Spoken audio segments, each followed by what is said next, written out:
Тұңғыш президенттің тарихи-мәдени орталығы қаланың тұрғындарымен бірге әкелерді әкелер күнімен шын жүректен құттықтайды. Папа, я тебя люблю. Спасибо тебе за все. Әке, рахмет саған үлкен, мен сені жақсы көремін. Папа, я тебя люблю. Маған өмірге деген үлкен бақыт пен сенім берген үшін папаға үлкен рахмет айтқым келеді.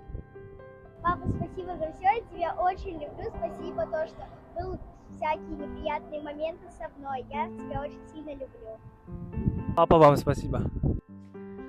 Папа, хочу сказать тебе спасибо за все, за то, что поддерживал меня, был рядом, я тебя очень люблю.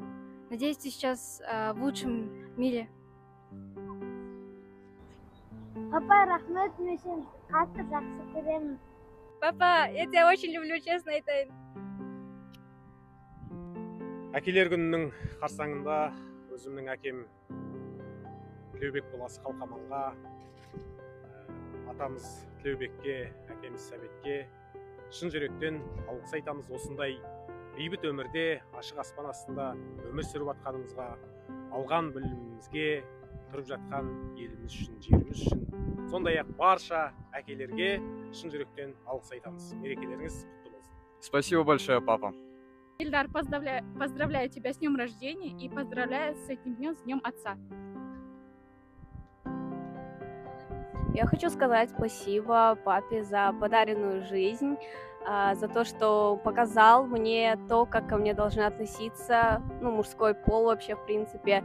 Хоть его и сейчас рядом со мной нету, хоть вас с папой не стало, я все равно чувствую вашу поддержку, опору.